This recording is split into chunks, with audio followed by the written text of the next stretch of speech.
This woman didn't realize there was a camera. This what she did. Love is a precious feeling. However, some people do not consider those who love them truly from the bottom of their hearts. They deny every single emotional reaction from them.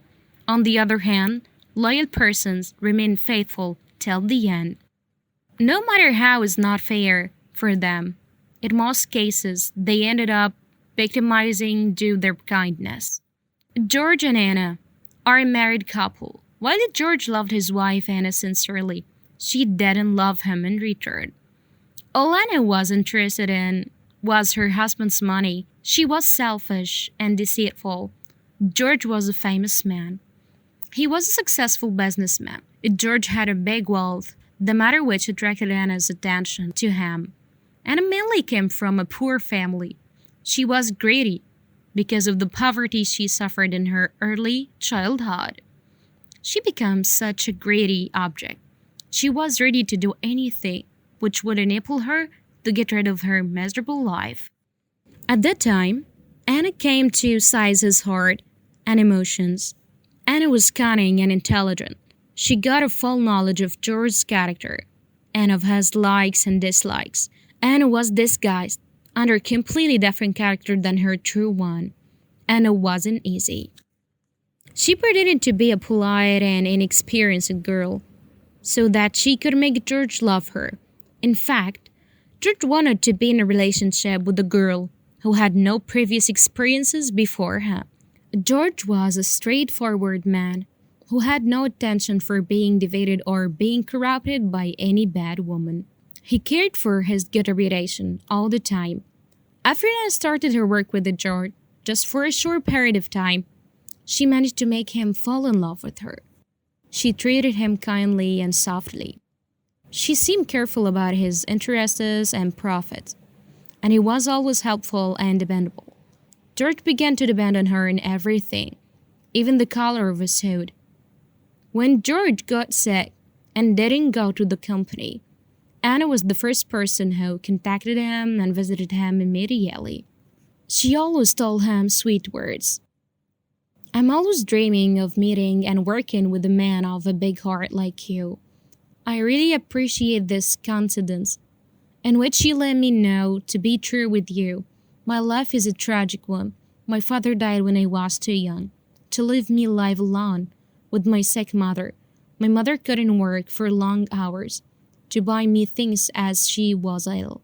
Her weight was not enough to make me enjoy a happy childhood as all my friends at the school. So I became unhappy and aimless. Yet I insisted on completing my study perfectly, regardless of any bad and unfortunate circumstances.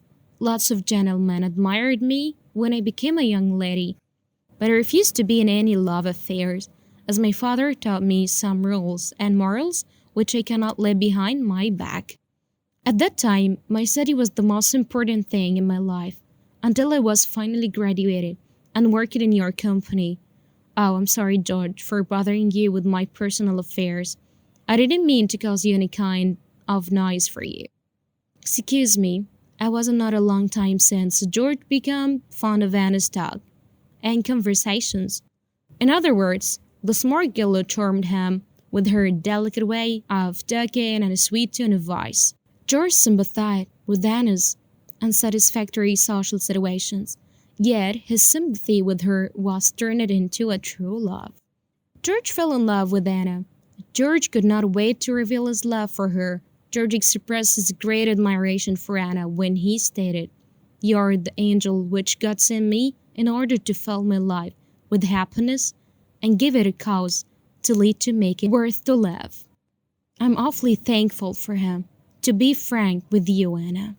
But not because I was poor, but because I was older. Lonely, my parents were usually busy with running their firms and institutions. They never cared about me as a child who was now in need of care and attention.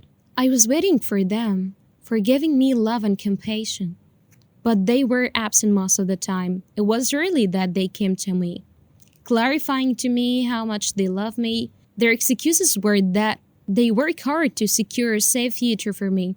But the real and painful truth was that they were unaware of the fact that they tortured me and harmed me with their indifference and carelessness. So I became completely lonely. Since I met you, you allow me to be hopeful and optimistic. I really love you, Anna. I want to enjoy the rest of my life with you. I wish you would accept to be my wife. She started receiving strangers in the house.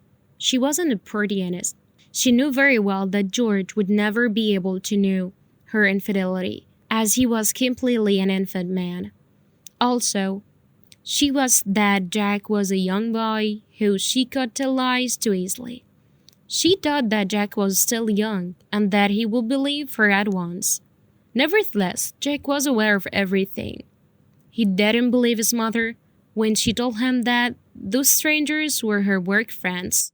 Though Jack was only 13, he realized his mother's permanent cheating for his father. Jack loved his father George very much. He preferred not to tell him anything about Anna's unfaithfulness in order to not hurt him. Jack's life was turned into a complete darkness after his father died.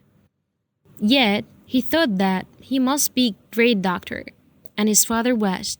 Jack studied hard and joined the faculty of medicine. He became a doctor. However, his mother planted seeds of hatred for any woman into his heart. Kitty stated, I love you truly, Jack. Believe me, I'm not bad as you think. I'm a human being after all. You must give me a chance to prove my loyalty for you. You must not prejudge people around you.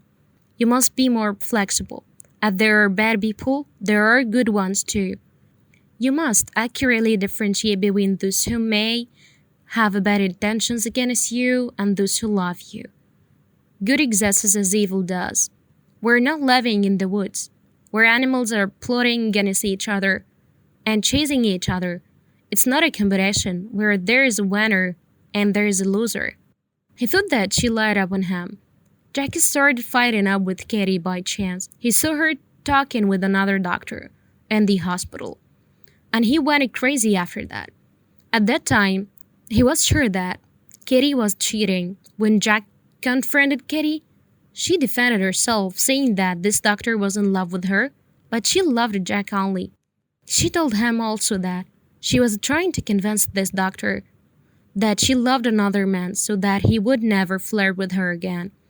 Jack pretended to believe Katie, but he decided to take revenge. He asked Katie to visit him in his clinic to make a checkup for her as she was a little bit sick. At first, Katie was worried and she was about to refuse, but she decided to visit Jack, but she took a camera with her, as Jack might go crazy and nervous at any time. Jack asked Katie to lie in the bed so that he could check her. Jack began strangling the girl mercilessly. Katie shouted out loud, but nobody heard her, as the place was empty. Katie didn't give up. She holds her back and hits Jack strongly on his head. She told him that there was a camera which took videos of everything that happened. Jack cried. He begged Katie not to inform the police. Jack narrated to Katie the cause behind his despise for women in general. He told her the story of his bad mother and how much she affected his attitudes and actions badly and negatively. Katie sympathized with Jack. She promised him to help him and support him. Thanks to Katie, Jack became a normal person. The moral of the story is that good people are those who remain by our side in hard times, and that we must be in good touch with them throughout our lifetime.